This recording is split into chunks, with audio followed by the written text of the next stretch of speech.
नमस्कार, नागवंशी पाठशाला में आपका स्वागत है। आज हम छत्रपति शिवाजी महाराज, जो कि डेनिस किनकेट द्वारा लिखी गई है, उसका अध्याय 2 पढ़ेंगे। जीजाबाई ने पहाड़ों पर अवस्थित एक गढ़ सिरमौर में शरण ली। कुछ वफादार सैनिकों ने उस टूटे फूटे गढ़ में अपना निवास बनाया हुआ था। गढ़ की दीवारों के बाहर घना जंगल था, जिसमें आए दिन चीतों और बघेरों का आवागमन होता था। सुबह को बहुत एहतियात से गढ़ का द्वार खोला जाता था। तब महिलाएं अपने कलश लेकर झरने से पानी ले जाती थीं। उन्हें अक्सर लाल मिट्टी पर भालुओं के पंजों के निशान मिलते थे। जीजाबाई को उस जंगली और निर्जन इलाके में अपने पिता का महलों का आरामदेह जीवन याद आता होगा, किंतु अब वह मामूली झोपड़े में जीवन काटने के लिए मजबूर थी। गढ़ के बाहर जंगली पशुओं और डाकू और लुटेरों का भय बना रहता था, लेकिन नीचे मैदानों की तुलना में वहाँ भय कम था, क्योंकि मैदानों में बीजापुर और दिल्ली दरबार की सेनाएं एक मील भूमि पर कब्जा करने के लिए आपस में मार-काट मचा रही थी। दोनों ही सेनाओं में बढ़ैत सैनिकों की भरमार थी, जिनमें अरब, पठान, तुर्क, अफगान और अफ्रीकी सैनिक थे। उन्हें समय पर वेतन नहीं मिलता था, इसलिए वे हिंदू किसानों के यहाँ लूटपाट मचाते थे, यह परवाह किए बगैर कि उन किसानों की वफादारी किस राजा के प्रति थी। वे उनकी फसलों को बर्बाद करके उनके पशुओं के साथ उनकी स्त्रियों और बच्चों को भी उठा ले जाते थे। नतीजा यह हुआ कि जब किसानों की खेती बाड़ी नष्ट हो गई, उनका घर संसार उजड़ गया, तो वे भी डाकू बन गए। अपनी अस्थायी सुरक्षा में भी जीजाबाई ने अपना हौसला बनाए रखा और उसी में हमेशा प्रसन्न रहकर बच्चे के जन्म के लिए अपने को तैयार करती रही। वह एक धर्मपरायण स्त्री थी, अतः उसने गर्भवती महिला के लिए आवश्यक हिंदू संस्कारों का बाकायदा पालन किया। उसने अपनी झोपड़ी की दीवारों पर मातृदेवी को पूजने के लिए त्रिकोण बनाकर उसे सिंदूर से सजाया और रोजाना वह उन पर मधु, खांड और तरल मक्खन अर्पित करके पूजा करती थी। गढ़ के सैनिक भय और चिंता के कारण पहाड़ों की कतारों पर दृष्टि जमाए रहते थे, जबकि जीजाबाई विलक्षण रूप से संतुष्ट थी।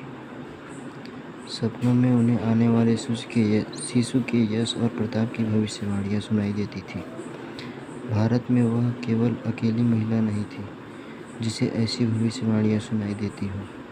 सुदूर दक्षिण में अनोखी अफवाहें भी थीं, जिनमें हिंदुओं की स्वतंत्रता को याद किया जाता था और हिंदू पुनर्जागरण की भविष्यवाणी की जाती थी। अतः हिंदू पुनर्जागरण की आशा अभी धूमिल नहीं हो पाई थी। भारत में जिस रहस्यमय एवं तीव्रगामी माध्यमों से अफवाहें और चेतावनियाँ बिजली की तरह एक गांव से दूसरे गांव पहुंचती हैं, उसके लिए भारत हमेशा से प्रसिद्ध रहा है। सिपाही विद्रोह से पूर्व छपट्टी संदेश इसका गवाह है और शिवाजी के जन्म से कुछ ही महीने पहले दक्षिण भारत के गांव में एक विचित्र भविष्यवाणी सुनाई देती थी। यह एक संस्कृत श्लोक में थी, जिसका अर्थ इस प्रकार था: मुक्ति का समय आने वाला है, कुमारी कन्याएं उसके स्वागत में समवेत स्वर में आनंदमय मंगल गान गा रही हैं, आकाश से पुष्पों की वर्षा हो रही है। 16 अप्रैल 1627 के दिन जीजाबाई ने अपने दूसरे बच्चे को जन्म दिया, जिसका नाम उसने शिवाजी रखा। हिंदू जीवन शैली की रीति के अनुसार शिशु के जन्म लेने पर उतने ही समारोह होते हैं। हिंदू जीवन शैली की रीति के अनुसार शिशु के जन्म लेने पर उतने ही समारोह होते हैं। जितने कि हिंदू जीवन में दूसरे शुभ अवसरों पर आयोजित होते हैं। लेकिन इन तमाम समारोहों में पिता की मुख्य भूमिका होती है। किंतु यहाँ जिस पिता को इस समय जीजाबाई और बच्चे के पास होना चाहिए था, वह उन दोनों से बहुत दूर था। चारों ओर से पर्दों से घिरी अंधियारी कोठरी के वातावरण की शुद्धि के लिए प्रज्वलित अग्नि में पुजारियों के चारों ओर से पर्दों से घिरी अंधियारी कोठरी के वातावरण की शुद्धि के लिए प्रज्वलित अग्नि में पुजारियों के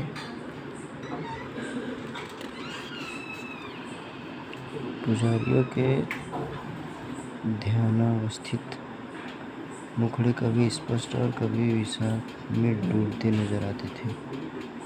और प्रसव पीड़ा के बाद शांत पड़ी जीजाबाई संभवतः अपने पति की अनुपस्थिति के कारण अपने को निस्सहाय और अकेलेपन को लेकर एक बार फिर से शोक में डूब गई थी। बच्चे के जन्म के समय एक दूसरी रीति को पूरा करने के लिए संभवतः किसी अन्य व्यक्ति ने साहसी की भूमिका निभाई थी। परंपरा के अनुसार बच्चे के जन्म के समय एक दूसरी रीति को पूरा करने के लिए संभवतः किसी अन्य व्यक्ति ने साहसी की भूमिका निभाई थी। परंपरा के अनुसार उसने बालक को सूप में लिटाया और उसके सिर को चूमकर आशीर्वाद दिया और बालक के होठों पर उंगली रखकर उस पर मधु की कुछ बूंदें डाली, जो बालक के मुंह में चली गई। जन्म संस्कार पूरे होने के कुछ समय पश्चात जो रीति निभाई गई, मैं उसे व्यवसाय परीक्षण का नाम दूंगा। यूरोप में इस प्रकार की कोई विधि नहीं है। इस विधि में बच्चे को दरी पर लिटाया जाता है और उसके आसपास विभिन्न व्यवसायों के प्रतीक रख दिए जाते हैं, जैसे कि लेखनी, जो हाथ से लिखने संबंधी व्यवसाय जैसे लेखक, क्लर्क आदि के काम आती है। एक तलवार जो सिपाही का शस्त्र है, वगैरह वगैरह। शिशु अपने हाथ से जिस प्रतीक की ओर इशारा करता है, उसके माता पिता शिशु को उसी व्यवसाय के लिए तैयार करते हैं। ऐसे में कोई भी यह कल्पना करेगा कि शिवाजी की उंगली तलवार की ओर ही उठी होगी, भले ही पुजारी ने शिशु की उंगली को उस ओर उठाने में सांकेतिक सहयोग न भी दिया हो, क्योंकि इस विधि में अक्सर ऐसा ही होता है और उसी व्यवसाय को शिशु के लिए चुना जाता है। इस दौरान मुगल सेनापति बाबर शाहजी को ढूंढता रहा था, क्योंकि जब तक भूमि का मालिक पकड़ा न जाए और नियमानुसार दिल्ली दरबार के प्रति अपनी वफादारी प्रमाणित न करते, तब तक उसका जिला जीता हुआ नहीं माना जाएगा। लेकिन जब उसे यह जानकारी मिली कि शाहजी उस जिले को छोड़कर बीजापुर नगर में सुरक्षित हैं और वहीं बस गया है, तब शाही सैनिक ने उसकी पत्नी और बच्चे को ढूंढना शुरू कर दिया। शिवाजी ने अपने बचपन में संभवतः भय और चिंता जैसे शब्द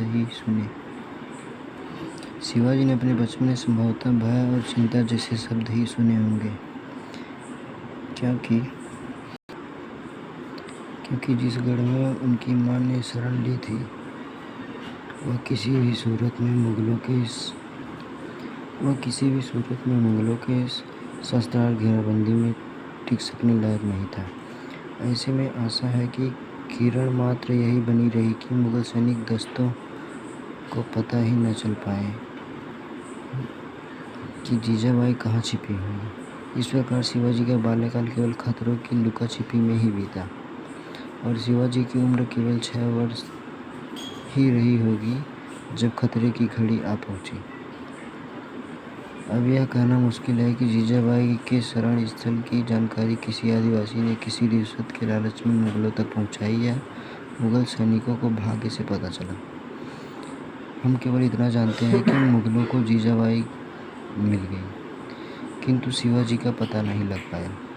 संभवतः जीजाबाई को मुगलों के आगमन की पूर्व सूचना समय पर मिल गई थी, क्योंकि जितने समय में वह अपने को बंदी बनाने वाले सैनिकों से बहस करती रही जितने समय में वह अपने को बंदी बनाने वाले सैनिकों से बहस करती रही उतने समय में गढ़ का एक वफादार सेवक शिवाजी को गोद में उठाए पीछे के द्वार से जंगल में निकल चुका था।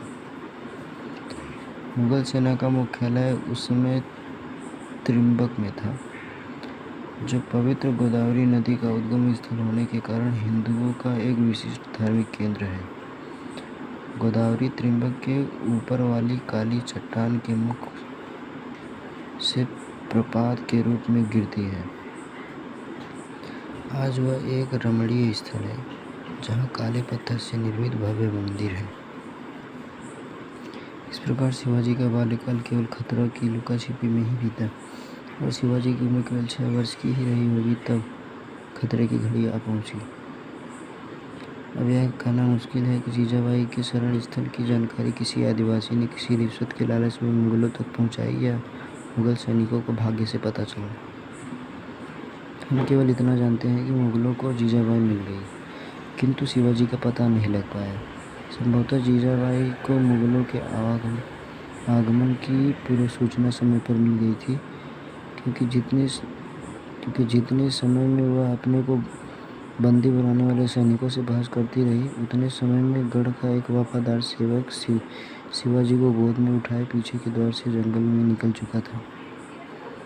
मुगल सेना का मुख्यालय उस समय त्रिम्बक में था, जो पवित्र गोदावरी नदी का उद्गम स्थल होने के कारण हिंदुओं का एक विशिष्ट धार्मिक केंद्र है। गोदावरी त्रिम्बक के ऊपर वाली काली चट्टान के प्रपात के रूप में गिरती है। आज वह एक रमणीय स्थल है, जहाँ काले पत्थर से निर्मित भव्य मंदिर है, जिनके आंगन जकरंद के वृक्षों से खिले हैं। नदी की एक धारा पेड़ों की छांव में नगर के बीच से गुजरती हुई अपने ऊपर बने सुंदर पुलों को पार करके निकल जाती है। लेकिन जब मुगल सैनिकों से चारों ओर से घिरी जीजाबाई की पालकी गढ़ से बाहर निकली, तब तक नगर के मकान ध्वस्त हो चुके थे, सड़कें सूनी पड़ी थी। जीजाबाई को निराशा ने घेर लिया होगा। सोचती होंगी कि वह तो बंदी बनाई जा चुकी हैं, उनका पुत्र अब शायद ही बच पाए। एक न एक दिन वह पकड़ा ही जाएगा। मुगल सैनिकों का कमांडर अन्य मुस्लिम कमांडरों के मुकाबले कुछ दयालु था। उसकी दया जीजाबाई को केवल बंधक बनाए रखने तक ही सीमित थी। उसके लिए जीजाबाई का मूल्य इससे ज़्यादा नहीं था, क्योंकि संभवतः वह जानता था कि शाहजी ने बीजापुर में दूसरी शादी भले ही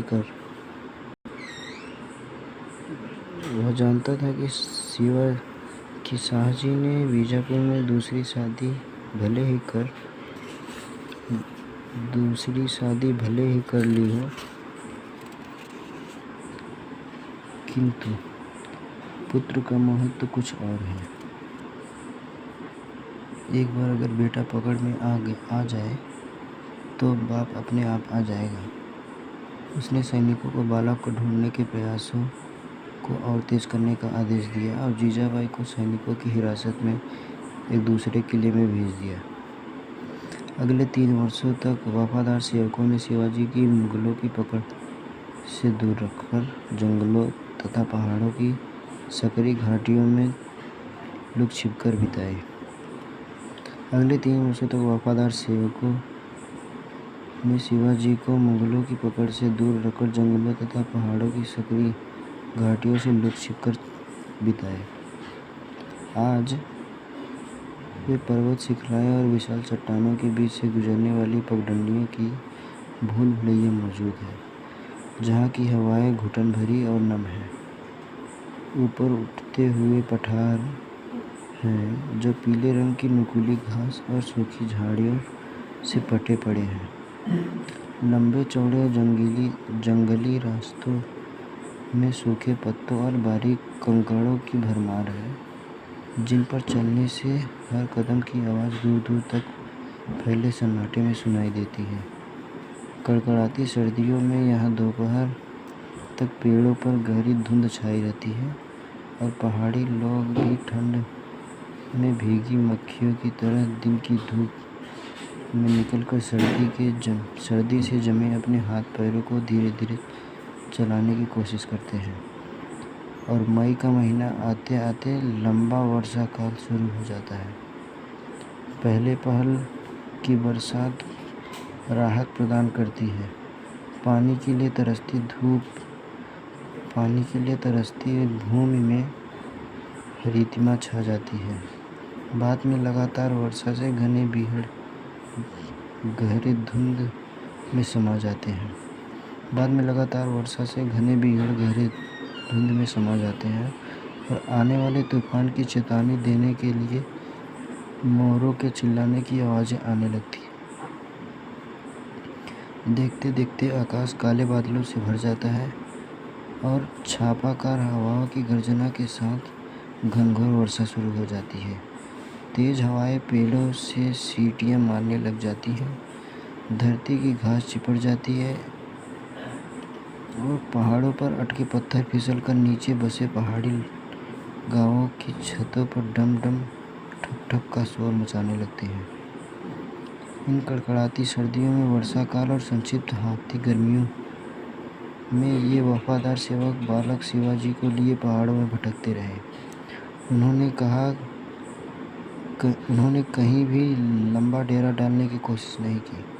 उन्हें हमेशा मुगल सैनिकों का भय बना रहा। इन 3 वर्षों में बालक शिवाजी के मन में इस वातावरण का क्या प्रभाव पड़ा होगा, यह अनुमान लगाना मुश्किल है। ऐसी स्थिति में अधिकांश संभ्रांत हिंदुओं ने यह जानकर कि मुस्लिम शासक अब अवश्यंभावी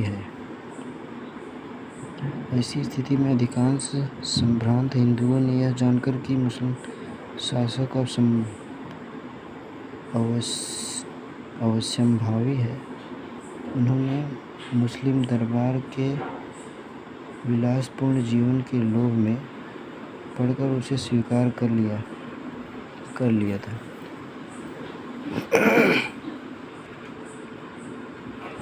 जबकि शिवाजी ने अपने बाल्यकाल से शुरू के वर्ष निर्जन जंगली गांवों में आदिवासियों के बीच उन लोगों के साथ गुजारे जो अभी तक मुस्लिम शासकों के सामने झुके नहीं थे। उन्हीं के जैसे अन्य युवा हिंदू अपने मुस्लिम पड़ोसियों के साथ रहने लग गए थे। यदि उन पर कभी कोई जुल्म या अपमान होता था तो वे चुपचाप सहन कर लेते थे। लेकिन शिवाजी के लिए मुसलमान वे लोग थे जिन्होंने उनकी मां को बंदी बनाया था। वे लोग थे जो लगातार उनके पीछे पड़े हुए थे, जो उनके बाल्यकाल के राक्षस थे। जब वे 10 वर्ष के थे तब उनकी माता अपने किले से भाग निकली। लेकिन जैसे भाग निकली उनकी कोई जानकारी नहीं है। लेकिन कैसे भाग निकली इसकी कोई जानकारी नहीं है। किले से भागकर वे अपने पुत्र के पास पहुंच ही गई। उनकी मां ने कभी यह कल्पना तक नहीं की थी कि वे अब अपने पुत्र को दोबारा भी कभी देख पाएंगी। अपने बंदी काल में उन्होंने अपने को शांत रखने के लिए धर्म का सहारा लिया था। वह दिन भर प्रार्थना में तल्लीन रहती थी और जब उन्हें उनका पुत्र मिल गया तो उन्होंने पुत्र को उन्हीं प्रार्थनाओं का वरदान मान लिया। अब तक दिल्ली दरबार और बीजापुर के बीच चलने वाला युद्ध लगभग समाप्ति की ओर था, इसलिए मुगलों ने अब शिवाजी का पीछा करना छोड़ दिया।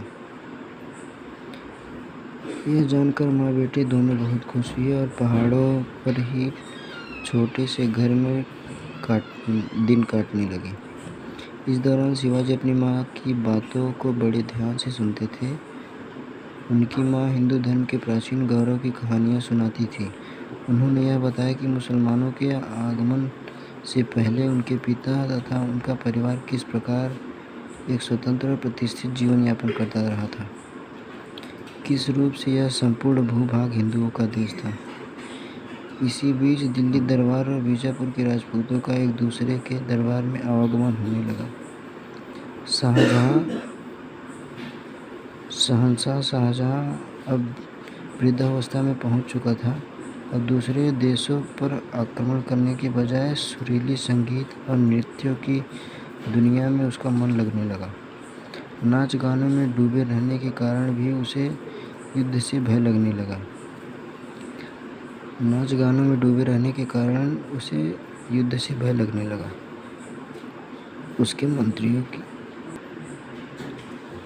मंत्रियों ने फारसी कूटनीतियों का प्रयोग करते हुए बीजापुर की सुल्तान को उसकी प्रशंसा में कसीदे लिखना शुरू कर दिए, जिसमें उन्होंने बीजापुर के सुल्तान को सूबे का आफताब, पवित्रता का आईना, आसमानी ताकत का नूर तथा गौरव और शान का आगार जैसे अलंकरणों से विभूषित करते हुए लिखा कि उन पर मुगलिया साम्राज्य के शहंशाह की खास इनायत है और अंत में उसे कुलीन व्यक्ति और खान का शीर्षक दिया, किंतु सुल्तान अथवा बादशाह नहीं पुकारा।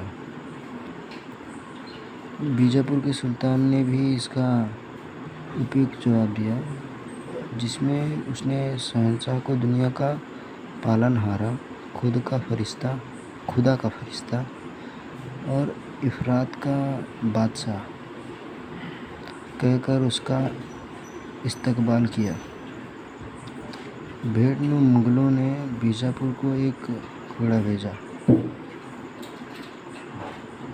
जिसको लेकर बीजापुर में खुशियां मनाई गई और जवाब में लिखा गया कि यह घोड़ा, जो कि खूबसूरती का चांद है, जब चलता है तो लगता है जैसे आसमान का नूर चल रहा हो। उसकी पीठ पर तुर्की के रेशम का जगमगाता हौदा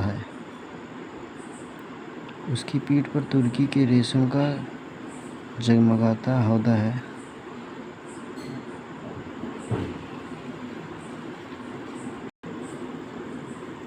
यह फारस की असली नस्ल का घोड़ा है, जो जंगल में मजनू की तरह घूमता है। इसकी पूंछ लैला की जुल्फों से भी ज़्यादा प्यारी है। इसके बाद जब बीजापुर में दिल्ली के शहंशाह का दूसरा खत आया तो सुल्तान ने सम्मान देने के लिए उसे अपने सिर पर रख लिया और कहा कि इस खत को सिर्फ छूने भर से वह इतना मुरीद होकर खुशियों से भर गया है कि अब उसे इससे ज़्यादा कुछ नहीं चाहिए। इस तमाम शाही खतों किताबत का परिणाम यह हुआ कि अंत में सुल्तान ने दिल्ली के शहंशाह के शासन को स्वीकार कर लिया और उसके एवज में नियमित शुल्क देने के लिए रजामंद भी हो गया। बीजापुर और दिल्ली सल्तनत के बीच की सीमा रेखा उस भूमि के उत्तर से निर्धारित हुई जो शिवाजी के दादा मालोजी को मिली थी। जैसे ही युद्ध समाप्त हुआ,